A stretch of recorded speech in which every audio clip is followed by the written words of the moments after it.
you. What are we looking at for the beginning of cheap heat here? This is from comingsoon.net. There's a Triple H on one side and Logan Paul back when he was U.S. champ on the other side. Logan Paul reveals an exciting idea he pitched to Triple H. It's basically him and Dominic Mysterio as the two most hated heels in the company forming a tag team. What would you think of that kind of thing? What do you think? Logan Paul wants to team up with Dominic Mysterio. Our best short edited clip of all time on our channel is Dominic Mysterio on Logan Paul's Impulsive podcast, where they're basically both heels. I mean, that was the first time I've ever seen somebody who's already a heel, Dominic Mysterio, turn heel. Yes. On another heel. I don't. Like, how is that possible? But it happened, and they had a little bit of chemistry there. Individually, they're each great heels. What would you think of the two of them together? Is it overkill, or do you want to see it? I don't blame Logan Paul for pitching this, and I'm sure everyone is knocking on Triple H's door saying, please let me work with Dom. Please let me work with Dom. Dom is so over right now. It's unbelievable. Yes. He doesn't even have to wrestle, and people freak out. Yep. He's out there a lot. You know, it's not like he's out there consistently, you know, weekly even. Mm-hmm. It's not like he's hiding away. So he's just so over. They all want to work with him. I don't blame them either. So I don't blame Logan Paul for being like, hey, let me work with them. It could go one of two ways, where I don't know if there would be any opportunity for them to turn on each other, because Logan Paul will never be a face. So without that dynamic, it's just like two heels working together well, or it's going to make them both goofuses. I don't know. Where like Logan Paul's definitely not been a doofus. He's been going over and beating people a lot and wrestling big matches. So I don't know. I mean, I'm sure they can make it work, and they did seem to have a lot of chemistry in that clip. Thank you, Logan Paul and Dom Mysterio, for catapulting our channel into over 40,000 views. So I got nothing but love for both of them. How about you, Dom? I think there's a problem with this tag team in the sense that Logan Paul barely works, and Dominic Mysterio, as you said, we've called Rey Mysterio the hardest working retired man in wrestling. Dominic Mysterio has some of that work ethic in him, that family work ethic. Mm-hmm. He's out there all the time, all over the place. Premium live events, house shows, Raw more than once a night if they need him. Comes over to SmackDown when they need him. He's all over the place.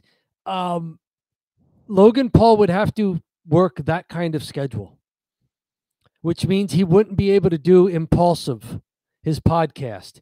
He wouldn't be able to just be in his brother's entourage at boxing matches. He wouldn't be able to do all these other things he's involved in. So careful what you wish for there, Logan Paul. He wouldn't be able to like grift little kids out of cryptocurrency. No, you know? He wouldn't be able to like start his what seems to be failed Lunchables knockoff. He wouldn't be able to do those things that he loves so dearly, which is stealing money from children. So I don't know how he would even live with himself if he had to go and just go do what he would be good at what he's been good at naturally, which is pro wrestling. Which is as a great natural athlete. Yeah. You know, if you ask to be paired with the hardest working guy in the company or one of the hardest working guys in the company, you are asking to be one of the hardest working guys in the company yourself. Yeah, so exactly. Be careful what you wish for, Logan Paul. Kenny Omega, speaking of wishing for, we've been wishing that Kenny Omega could recover from his injuries. He has something called diverticulitis, which is sort of your core, your digestive tract injury, real life illness, not like he sprained something in the wrestling ring.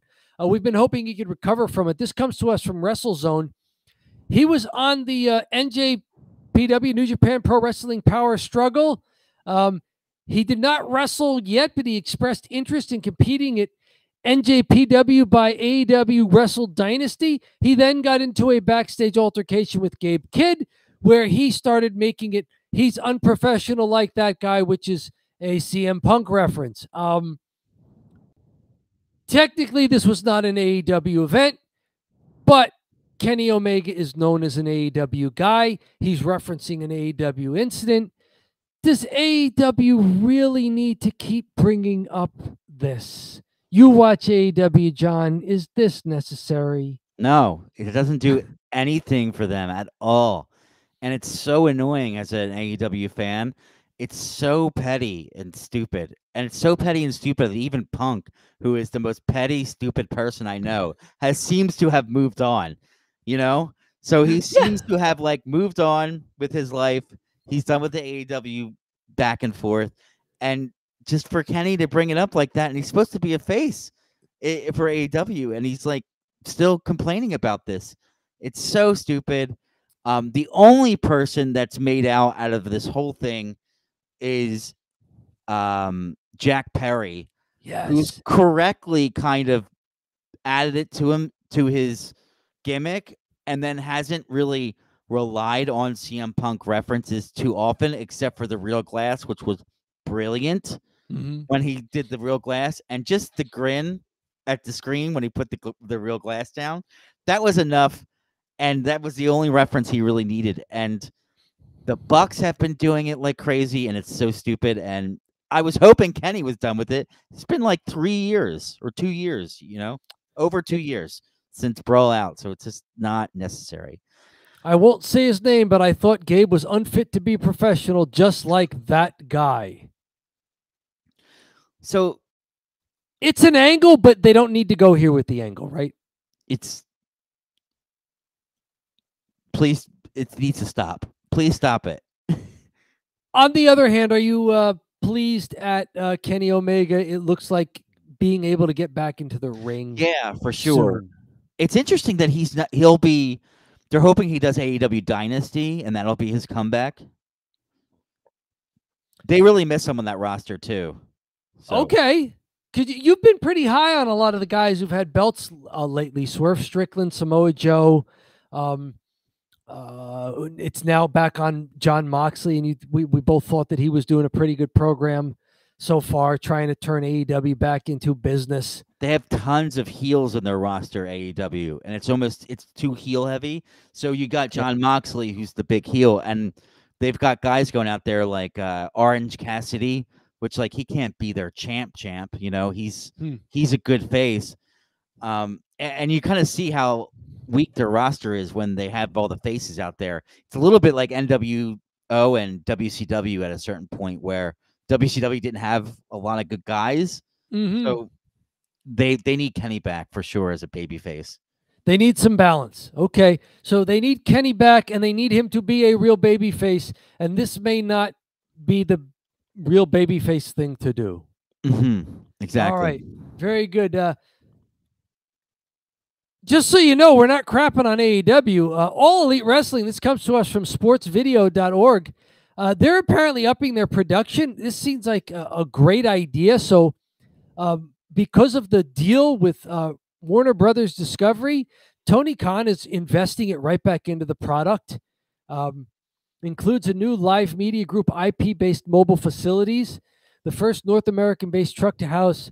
They're getting into some of the technical jargon here, but extra production stuff to make their live shows, including pay-per-views, even better than they are. So this is great news for AEW. Tony Khan is serious about putting out a product. For sure. And he's serious about putting out a television product as well. He likes the arena shows, the live shows, the house shows, but he wants to put out a better television product. This has to look good.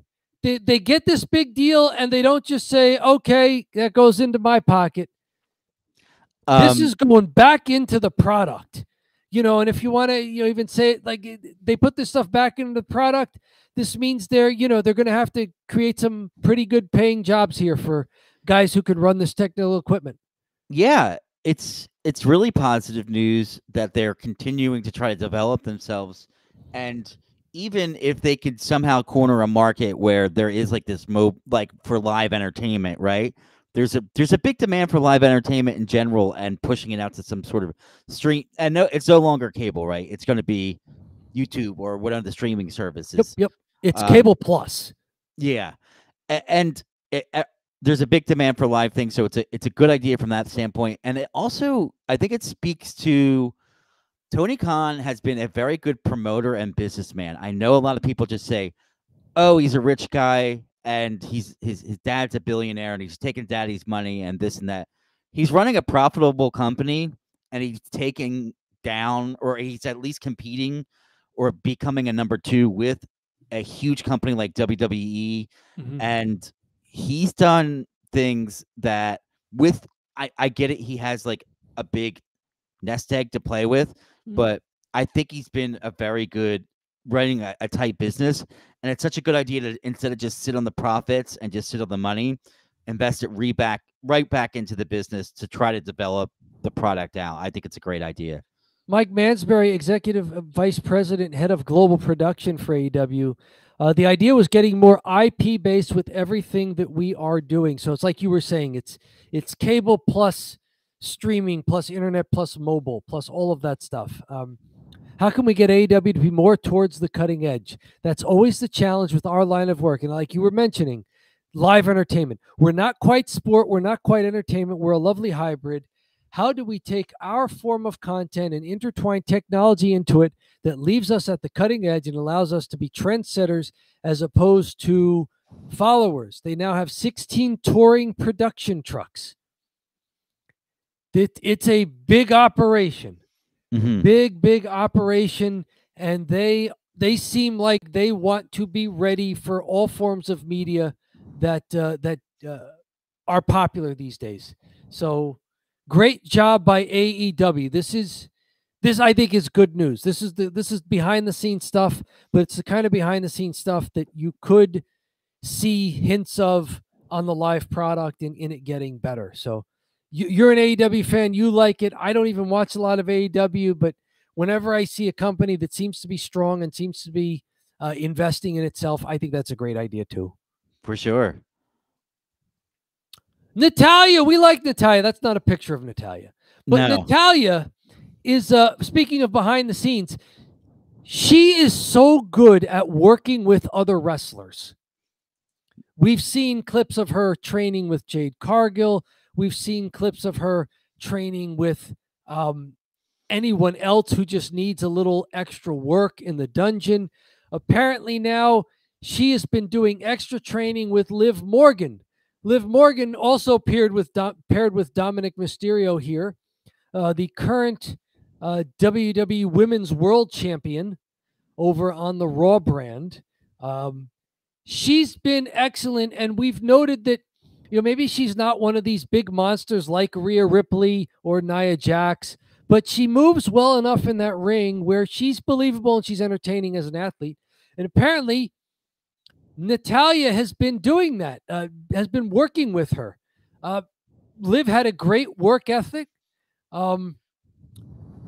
Natalya said she worked hard when nobody was watching. And this include a lot of going to the dungeon, training with the Heart Dungeon while readying for her comeback from injury in 2023. So Liv Morgan did not just rest on her laurels waiting for creative to have something for her to do. When she had a legit injury, she really rehabbed for this. And I think it's great that the WWE has people like Natalya in the fold, in the company, who, if you need her to go out and wrestle a match, that's fine. She'll do it and she'll be fine. She'll look good out there. She'll make other people look good. But she's also just great to have in your company for things like this, to help other people recover from injuries or just get better at what they're doing. We like Natalya, right? Even though we don't see her a lot. Oh, yeah, for sure. Natalya is a Don't Bury the Lead original favorite. Anytime she's such a good worker, and she's so solid all around, and does a lot of the dirty work of getting pinned and jobbing, but she's been a champ. she's done everything there is to do, and she goes in there and is a very trusty veteran in the ring, and obviously well liked backstage. You don't work for a company for like as long as she has, like 15 plus years or whatever, and still remain there. You said the key word, trusted veteran, like trust. You're not going to send somebody to rehab to work with Natalya if you don't trust that Natalya knows what she's doing. She's always been really technically sound, which is that dungeon style, if you will. Yep. The dungeon, going back to the Stu Hart days. Mm-hmm. Training all of the Hart brothers. And then, Natalya also getting in there. So excellent work. This comes to us from WrestleZone for the transcription.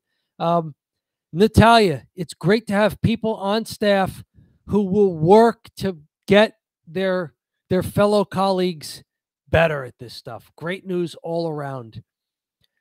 Speaking of people coming to the WWE who are injured and rehabbing injuries, Lance Anoa'i, a member of the Anoa'i Maivia wrestling family, has apparently been signed with the WWE for months, but is rehabbing an injury. I wonder if there were plans for him to be part of War Games, or at least part of Bloodline 2.0. This is Sean Ross Sapp of Fightful bringing this to us from his X account. You wonder what's going on. I thought when both of the Tamatanga and Tangaloa, sons of, I believe, Haku, showed up in the WWE, that was a big surprise. Jacob Fatu showing up was also a big surprise. Apparently, there are more in the works that could join whenever. Lance Anoa'i, one of them. You wonder what it is he's rehabbing from and why it's taken so long, with the bloodline being as hot as it is. If he were ready to go, I'm leaning towards they would have worked him into the program by now, because as Tamatanga, Tangaloa, and Jacob Fatu have shown, and Solo Sikoa as well, you don't have to be on the WWE main roster 5 years, 10 years for people to know you and respond to you. You can be on the main roster less than 2 years in the case of Solo Sikoa before you get a big push and just crush it. You can be on the main roster just a few weeks, like the Tongas and Jacob Fatu, and have an impact and be over with the crowd. So whenever he's ready, I hope he rehabs whatever it is and that he can get back there and wrestle again and can join us. So whenever that happens, great news for Lance Anoa'i. Other folks from WWE with taking some personal time off just behind the scenes, guys. This comes to us from WrestleZone. It's Bruce Pritchard and Michael Hayes. They're on temporary leave from WWE. They are important to creative. Bruce Pritchard and Michael Hayes are very important to the storylines, to working with the wrestlers on their personalities, on their characters. Michael P.S. Hayes, of course, he is a former wrestler, former champion in the NWA and WCW. He can work with guys on some of their finer points of wrestling and their finishes, match finishes, booking, those kind of things. This comes to us from WrestleZone, transcribing Dave Meltzer at the Wrestling Observer. Pritchard's absence is a family emergency. Personal issues are also the reasons for Hayes' absence. There's no connection between the two of them, like one person's issues are not related to the others. It's also not a sign of the old guard being moved out. They are expected both to return. These are important members of the team, even though we don't see them on TV. So all best to each of them and whatever they're dealing with. And I hope they can get back to doing the jobs that they enjoy, especially since they seem to be very good at their jobs. Yeah, for sure. They're both legends. And at the end of the day, it's got to be tough to be getting up there in that age bracket. Well, even for any age, to be on the road and traveling and actively involved with WWE as much as you are.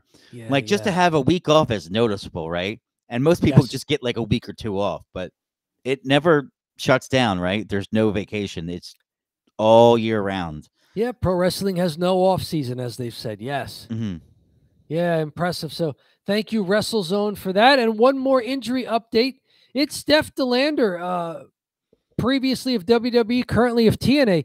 She's undergoing neck surgery. We talked about neck surgery being a big deal. It was a problem for Sting, Steve Borden. It was a problem for Randy Orton. Back and spine injuries also been somewhat of a problem for Seth Rollins. This is serious stuff. And in fact, WWE, we just talked about tonight, they're working it into a storyline of Randy Orton's neck being targeted by Kevin Owens with the pile driver. Yeah. But neck injuries are a big deal here. Do you remember anything about Steph DeLander from her WWE run or from the TNA run? I admit I do not know much about her. I don't know who that is, but I don't. What did she wrestle as Steph DeLander in WWE as well, I guess? I'm not sure. And they're also mentioning Matt Cardona also had some neck problems for a while. So a lot of people. They also allowed her to, I guess, talk about it. And make it part of at least public knowledge. If it's not a storyline, at least public knowledge that it's happening. TNA has also been willing to work with her on it. It really is a new era in pro wrestling where if people get legitimately injured, they're not just thrown to the side, the curb there. Oh, she's young. She's only 27. So yeah, obviously neck injuries can be very dangerous, but luckily mine's kind of a preventative look. You've got this niggling neck issue. Let's get it taken care of while we can, while you recover, come back from it, be 100%. Oh, you know what? So she was never up in the main roster. She's always in NXT. She was an NXT star and then moved over to TNA. So she's targeting maybe March or April. So good for her. Good for wrestlers, especially you mentioned her being 27. She's got a long career ahead of her if she wants to stick with it. So all best to her recovering from her neck surgery. Time to go to wrestling people outside of wrestling. From Politico, it looks like Linda McMahon, former CEO of WWE, Titan Sports, is going to be on President-elect Trump's transition team. She had previously worked with Donald Trump in charge of the Small Business Administration, I believe it was. Yeah, that's it. During Trump's first term. Donald Trump also has been involved in WWE on screen as a character. He's in the WWE Hall of Fame, and he's attracted some perhaps unintentionally funny wrestling cameos by people like Hulk Hogan during the... Find us on YouTube. Don't bury the lead. Go check out our archive of stuff. We have some Hulk Hogan pro wrestling getting into politics stuff that it was funny. It was funny. The only time we mention this stuff is if we can get a good laugh at it. Yes, this is completely stuff we don't bother with politics, but because it's so big this week and I saw Linda McMahon, all I could say was, man, you just can't keep the McMahons down, can you? No, we talked about last week that Vince McMahon might want to start a new entertainment company, and Linda McMahon, I mean, she's been an executive at a big business. She might be back with her old working contact, Donald Trump. Who knows? I don't know much about this Howard Lutnick person. Yeah, I don't know who that okay, is. they say longtime CEO and financial services firm Cantor Fitzgerald. I don't know much about him, but of course I know more about Linda McMahon from her time in WWE.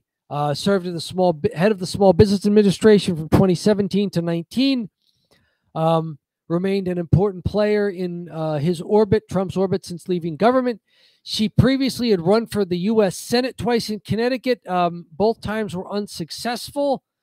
So she's kind of dabbled in politics, in government, and to the extent that all big corporations are kind of government connected anyway, you dabble in it at that level. Yeah, former WWE people in the news for non-wrestling stuff.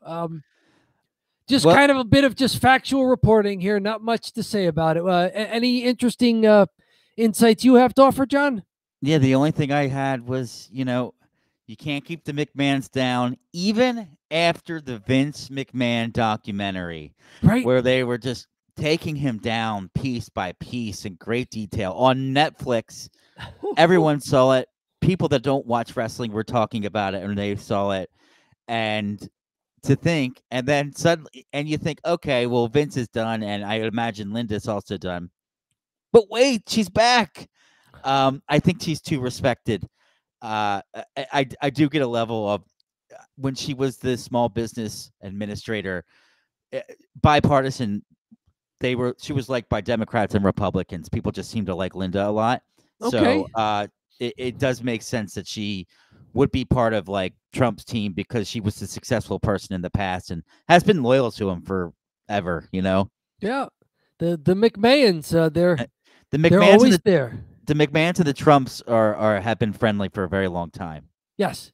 Mm-hmm. Yes. Early WrestleManias, not 1 or 2, but I think 3 and 4, at least 2 of them took place at Trump Casino in Atlantic City, back before they would do the big stadium shows. So yes, it's been a good working relationship on and off for several decades. Linda McMahon, back in your home as Vince McMahon was. Kind of funny though. Vince McMahon comes back. His last order of business is to negotiate the big Netflix deal, and then Netflix like craps all over him. Right. That is such a great observation. I didn't even think about that.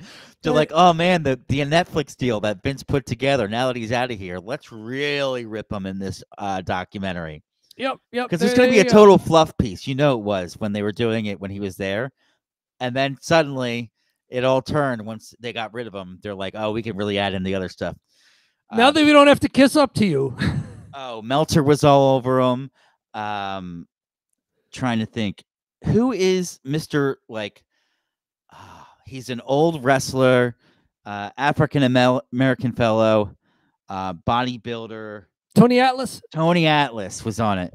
And he was really giving it to McMahon the whole time. Okay. Or just being really honest with everything. He'd say, oh, yeah, we treat the women like shit. He'd say that, just deadpan, Yeah. And stuff like that. So he really, he was excellent in the documentary. By being very honest. Vince McMahon craps on an intern. Netflix craps on Vince McMahon. Right. That's fair. That's very fair. More wrestling stuff outside of the wrestling ring. This comes to us from People Magazine. The previous one was from Politico. This one comes to us from People Magazine. So it's mainstream stuff if it's in People Magazine, pop culture stuff. Former WWE wrestlers Amanda Sacramento, Mandy Rose, I believe, and Sami Piscatelli got married. Do you remember either of these wrestlers? I admit I do not. You and I started watching just as Mandy Rose was on the way out from WWE.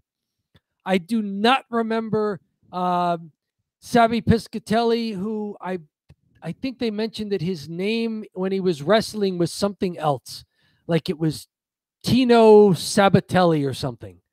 I don't know who he is, but Mandy Rose, they called up from NXT, and they never really. She wasn't that good.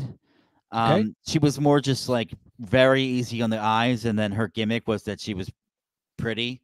She's just like, I'm a pretty girl. It was like an old school diva. Okay. So they brought her up. She wasn't very good.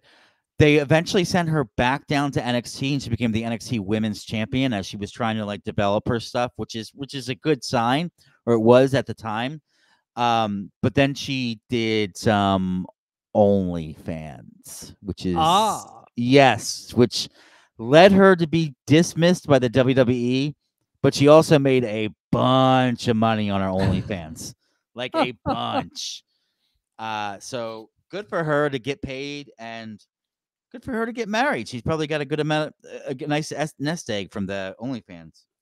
Yeah, People Magazine also with lots of pictures here. So, all best to the newly married couple.